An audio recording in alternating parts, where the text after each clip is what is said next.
আমার বাবা বিদেশে থাকত। আমার মা থাকত বাংলাদেশের। বাবা বিদেশ থাকা অবস্থায় আমার জন্ম হয়। আমার বয়স যখন 9 বছর তখন আমার বাবা আমাকে আম্মুর কাছ থেকে হাতে পায়ে ধরে বাবার বাসায় নিয়ে গেল। আমি জানতাম না আমার সাথে এমনটা হবে। আমিও বাবার সাথে চলে গেলাম বাবার বাসায়। কিন্তু আমার বাবা আর এক বিদেশি আঙ্কেল দুজনে মিলে আমার সাথে। তাহলে পুরো ঘটনাটি বলি। হ্যালো বন্ধুরা, কেমন আছো তোমরা সবাই? আমি তোমাদের সবার প্রিয় নেহা আপু। তোমাদের জন্য নিয়ে এলাম একটা নতুন গল্প। গল্পটি শোনা মাত্রই আশা করি তোমাদের দাঁড়িয়ে যাবে এবং তোমরা সবাই হাতের কাজ করতে হেডফোন নিয়ে বসে যাও। প্রতিদিন নিয়মিত গল্প পাওয়ার জন্য আমার চ্যানেলটি সাবস্ক্রাইব করে নোটিফিকেশন বেলটি অল করে রাখুন। তো গল্পটি শুরু করা যাক। আজ সুরের গায়ে হলুদ। গায়ে হলুদ হয় কি না তা নিয়ে সবাই শঙ্কিত ছিল। কারণ শহরের আব্বা একটু ধামি ধরনের। সবার জোরাজুরিতে উনার অনুমতি পাওয়া গেল, তাও আবার ছোট পরিষ্কার করতে হবে বাসার ছাদের উপরে। বলের নাম সোহেল, প্রবাসী ব্যবসায়ী, রেস্টুরেন্ট ব্যবসা। পারিবারিক সূত্রে খুব ছোটবেলায় সোহেল মা বাবার সাথে বিদেশে চলে গিয়েছিল। জম্মুর আর সোহেলের বিয়ে ও বৌভাত সুসম্পন্ন হল।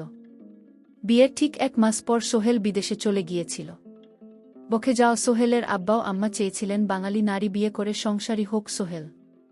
বিদেশ ঝুমুরকে ফোন করত সোহেল। ল্যান্ড ফোনেই কথা হতো। মোবাইল খুব প্রচলন ছিল না।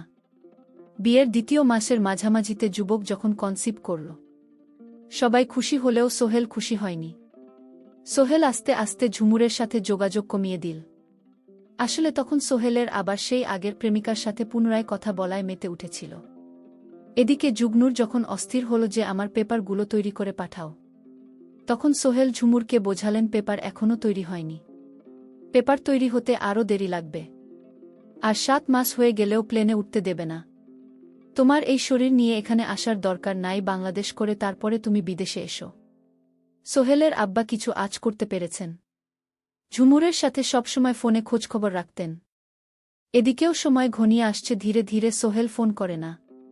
বললেই চলে, জঙ্গি সোহেলকে সবসময় ফোন করে যোগাযোগ রাখে। এদিকে 9 মাসের মাথায় বাচ্চার জন্ম নিল। সোহেলের আব্বা ক্লিনিক, বিল, আকিকা ও অন্যান্য খরচ বাদে মোটা অঙ্কের টাকা পাঠালেন। বাচ্চার নাম রাখা হল নেহা। নেহার বয়স যখন 4 মাস তখন সোহেলের আবার চাপের মুখে পেপারগুলো দেশে পাঠাতে বাধ্য হল সোহেল। একাই গেল বিদেশের জম্মুর, আর নেহা প্রথমেই ধাক্কা খেল সোহেল এয়ারপোর্টে এল না। জম্মুর মনে মনে প্রচণ্ড সকল। জিজ্ঞেস করলেন, সোহেল এল না কেন? সোহেলের মামা বলল, সোহেল খুব ব্যস্ত তাই আসতে পারেন নাই। এয়ারপোর্টের দেখার আগ্রহ রইল না ঝুমুর। শ্বশুর শাশুড়ির সাথে এয়ারপোর্ট থেকে বাসায় এল ঝুমুর। সোহেল বাসায় অনেক দেরি করে আসে। জম্মুরকে দেখে মোটেও খুশি হয় নাই।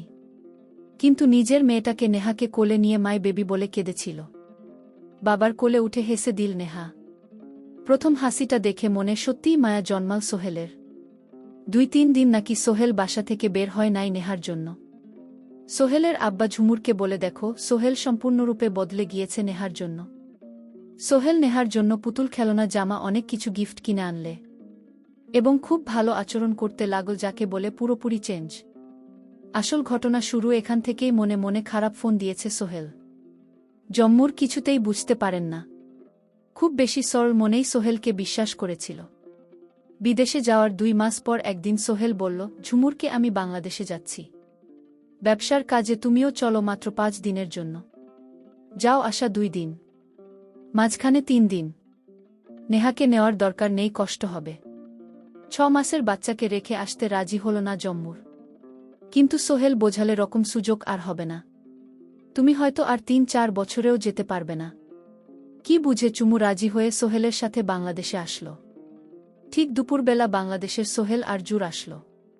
কোনো রকম হাত মুখ ধুয়ে দুপুরের খাবার খেয়ে বিশ্রাম না নিয়ে এক কাপড়ে ঝুমুরের বাসা থেকে বের হয়ে সোহেল বলল, খালার বাসায় যাচ্ছি, ফিরতে সন্ধ্যা, একটু রাত হবে। চিন্তা করো না, যত তাড়াতাড়ি পারি আসব। সোহেল আসলে খালার বাসায় যায়নি। ওই মুহূর্তে ঢাকার উদ্দেশ্যে রওনা দিয়ে রাতের ফ্লাইটে বিদেশে উদ্দেশ্যে চলে গেল। রিটার্ন টিকিট আগে থেকেই কাটা ছিল। এদিকে রাতে জম্মুর খালার বাসায় ফোন করে জানতে পারেন সোহেল ওখানে যায়নি। সবাই দুশ্চিন্তা করে হাসপাতাল, অন্যান্য জায়গায় খোঁজাখুঁজি শুরু করল। পরের দিন যখন থানায় ডায়েরি করবে তখনই সোহেল ফোন করে ঝুমুরকে কথাগুলো ছিল এমন, তোকে বাংলাদেশ থেকে আমার আব্বা এনেছিল, তাই আমি নিজেই তোকে দেখে আসলাম, আর যোগাযোগ করবি না, আমার মেয়ে আমি রেখে দিলাম। এছাড়া আমার কোনো উপায় নাই। আবার কারণে তাকে বিয়ে করতে বাধ্য হয়েছিলাম। আমি তোকে আর রাখব না। কথাগুলো বলে লাইন কেটে দিল এবং ঝুমুর ফিট হয়ে গেল। ভাগ্য খারাপ হলে যা হয়, চুমুর পাসপোর্ট চুরির কাছে নেই। সোহেল নিয়ে চলে গিয়েছে, একেই বলে চরম বিশ্বাসঘাতকতা ও প্রতারণা।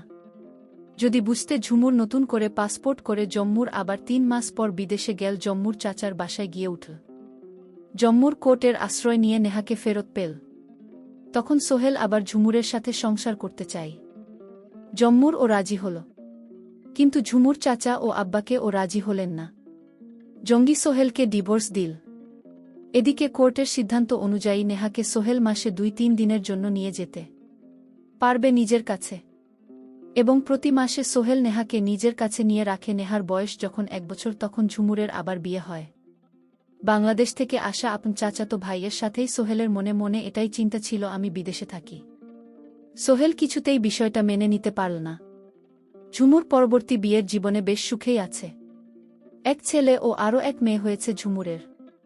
সোহেল যে মেয়েটার সাথে সম্পর্ক ছিল, তার সাথে বিয়ের পর সেখানে ডিভোর্স হয়। পরবর্তীতে সোহেল আবার বিয়ে করে বর্তমানে সংসারী। নেহা মূলত ঝুমুর কাছেই থাকে। আবার সোহেলের সাথে নেহার যাতায়াত ও যোগাযোগ আছে। একদম নিখুঁত বাবা ও মেয়ের সম্পর্ক। নেহা এখন অনেকটা বুঝে। নেহা মাঝে মাঝে একা একা মন খারাপ করে। মা আছে, পাপাও আছে, কিন্তু আমি মাপা একসাথে নেই। এভাবেই চলতে থাকে জীবন। আর ভাবে, জীবনটা কেন এমন হলো। নেহার বয়স যখন 9 বছর, তখন নেহা বুঝতে পারে যে আমার বাবা আমার মাকে ছেড়ে অন্য আরেকজনকে বিয়ে করে। তাই বাবার প্রতি একটা ঘৃণার জন্ম নিল নেহা। একদিন আকুতি মিনতি করল সোহেল তার মেয়েকে তার বাসায় নেওয়ার জন্য, কিন্তু ঝুমুর দেয়নি। তখন সোহেল বলল, মেয়ে তোমার একা না, আমার মেয়ের প্রতি অধিকার আছে। ওর শরীরে আমার রক্ত আছে। প্লিজ আমার মেয়েকে আমার বাসায় একদিনের জন্য দাও। জম্মুর বলল, হঠাৎ আপনার মেয়ের প্রতি এমন সহানুভূতি দেখাচ্ছেন কেন? শুধু একদিনের জন্য নেহাকে আমার কাছে দাও। নেহা দেখতে মাশাল্লাহ অনেক সুন্দরী হয়েছে। এবার ক্লাস 7-এ পড়ে। ঝুমুর, তুমি আমার মেয়েকে একবার দাও আমার বাসায়, আমি একদিন রেখে আবার দিয়ে দেব। তখন ঝুমুর কোনো উপায় না পেয়ে বলল, ঠিক আছে, একদিনের বেশি, কিন্তু আমার মেয়ে তোমার বাসায় থাকতে পারবে না। ঠিক আছে ঝুমুর, তোমাকে অনেক ধন্যবাদ রাজি হওয়ার জন্য। মানে হাজ বাবার সাথে বাবার বাসায়। নেহা বলল, আমি তোমাকে ভালোবাসি না বাবা, কারণ আমার মাকে তুমি অনেক কষ্ট দিয়েছ। আরে না না, আমি তোমাকে কষ্ট দেইনি, তুমি জানো না আমি তোমার মা আমাকে উল্টো কষ্ট দিয়েছে। আজ থাক মামনি, এসব কথা তোমাকে আজ সারাদিন নিয়ে ঘুরব, অনেক সুন্দর জায়গায় নিয়ে যাব যেখানে তুমি কোনোদিন যাওনি। এখনই সত্যি বাবা, তুমি আমায় রকম সুন্দর সুন্দর জায়গা নিয়ে যাবে। আমি যাব বাবা, তুমি আমাকে নিয়ে যাও। ঠিক আছে মা, আজ রাত আমার বাসা থেকে কাল তোমাকে ঘুরতে নিয়ে যাব। এদিকে বাবার মনে অন্য চিন্তা ঘুরপাক খাচ্ছিল। নেহাকে কি করা যায়? আমার স্ত্রী আমার প্রতি যে অত্যাচার করেছে, আমাকে যেভাবে ঠকিয়েছে, এর একটা কিছু করব যেন আমার স্ত্রী বুঝতে পারে আমি কতটা ভয়ঙ্কর হতে পারি। আমার স্ত্রী আমাকে যেভাবে ঠকিয়েছে। বাবা মনে মনে কি ভাবছ? মাকে ঘুরতে নিয়ে যাবেন না? জাগো মা, এই তো বাড়ির কাছাকাছি এসে গেছি। তারপর বাসায় নেহাকে নিয়ে রাতে মাংস সবজি কিচেন দিয়ে খেয়ে নিলাম। মামনি, তুমি এখন ঘুমিয়ে পড়, পাশের রুমে, এটা তোমার জন্য করেছি। তুমি ঘুমাও না, সকালে তোমাকে নিয়ে ঘুরতে যাব। নেহা খুশি হয়ে ঘুমিয়ে পড়ল। সকাল হল, নেহা বলল, বাবা ঘুরতে যাবে না? যাব মা, তুমি সেজেগুজে নিজেকে তৈরি করো। তারপর আমি বাবার কথা মতো নিজেকে তৈরি করে নিলাম। তারপর বাবার সাথে ঘুরতে বের হওয়ার জন্য রওনা দিলাম। বাবা আমাকে নিয়ে যেতে যেতে পাহাড়ি এলাকায় নিয়ে গেল। পাহাড়ের নিচে সাগর। কি অদ্ভুত সুন্দর দৃশ্য, দেখলে মন জুড়িয়ে যায়। এদিকে নেহার বাবা এক লোকের সাথে ফোনে কথা বলতেছিল অনেকক্ষণ ধরে। বাবা, তুমি কার সাথে কথা বল? আরে মা, তোমার এক বিদেশি আঙ্কেলের সাথে। সোহেল বলল, কোথায় আছেন না? আমি আমার মেয়েকে নিয়ে হাজির। আপনার কোথায় চলে আসেন? আমি বান্দরবানে পাহাড় আছি। ঠিক আছে, আপনি এখানে থাকে, আমরা আসছি।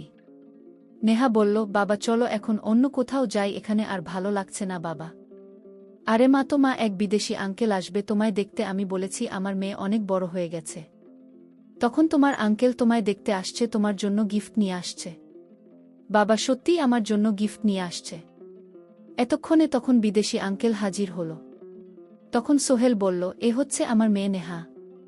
মাশাল্লাহ, অনেক সুন্দর হয়েছে মেয়েটা তোমার। তখন ওই আঙ্কেল আমার দিকে কিভাবে যেন তাকিয়ে রয়েছে। আমার খুব ভয় লাগছিল। বাবা চলো, আমার গিফট লাগবে না, এখান থেকে চলে যায়। বিদেশি আঙ্কেল, কেন মা? আমিও তোমার বাবার মতো, আমাকে ভয় করছো কেন? বাবা তুমি এই আঙ্কেলের কাছ থেকে নিয়ে যাও। সোহেল বলল, কি বলল মা? আমি তোমাকে এনেছি তোমার বিদেশি আঙ্কেলের হাতে, তোমাকে তুলে দেব। তুমি বিদেশ গিয়ে আরও অনেক সুন্দর সুন্দর দৃশ্য দেখতে পারবে না। তুমি তোমার আঙ্কেলের সাথে চলে যাও মা, আমি কিছুদিন পর তোমাকে নিয়ে আসব। নেহা তখন কান্না করে বলল, না বাবা, আমি যাব না। তুমি আমাকে আমার আম্মুর কাছে ফিরিয়ে দিয়ে আসো। বাবা, আমি আর এখানে এক মুহূর্ত থাকতে চাই না। আরে মা, তুমি তোমার আঙ্কেলের সাথে যাও, এরপর আমি আর কিছুই বলতে পারব না। আমার নিষ্ঠুর বাবা আমাকে বিদেশি আঙুলের হাতে তুলে দিল কিছু টাকার জন্য। সোহেল তখন নেহাকে বলল, তুই আমার মেয়ে না, তোর মা আমার সাথে প্রতারণা করেছে আমি যখন বিদেশে ছিলাম। আর আমার সত্যিকারের মেয়েকে তোমা মেরে ফেলেছিল। আর তাই তোকে বিদেশি আঙ্কেলের হাতে তুলে দিলাম, যেন তোর মা আর তোকে কোনোদিন যেন খুঁজে না পায়। সন্তান হারানোর যন্ত্রণা আমি হারে হারে টের পাচ্ছি। আজ তোর মা বুঝতে সন্তান হারানোর যন্ত্রণা। তোকে যখন খুঁজে পাবে না তখন বুঝবে। বাবা, তাই বলে তুমি আমাকে দিয়ে তুমি প্রতিশোধ নিচ্ছ? বাবা, আমার কম বয়সে আমাকে ফেলে দিও না। চুপ কর, তুই আমার মেয়ে না, আমাকে বাবা বলে ডাকবি না। এই কথা শোনার পর আমি আর কিছুই বলতে পারব না। হঠাৎ ঘুম থেকে উঠে দেখি আমি বিদেশ আঙ্কেলের বাসায়। তারপর কি হলো সেটা শোনার জন্য পরবর্তীতে ভিডিও দেওয়া হবে। সেই পর্যন্ত সবাই ভালো থাকবেন। প্রিয় বন্ধুরা, গল্পটি ভালো লাগলে অবশ্যই কমেন্ট করে জানাবেন। আর নিয়মিত এমন আলাদা স্বাদের গল্প শুনতে ভিডিওটিতে লাইক এবং চ্যানেলটিকে সাবস্ক্রাইব করে সাথেই থাকুন। আর হ্যাঁ, নোটিফিকেশন বেলটি অল করে রাখবেন, যাতে পরবর্তী গল্প সবার প্রথমে আপনাদের কাছে পৌঁছে যায়। ধন্যবাদ বন্ধুরা, ধন্যবাদ সবাইকে।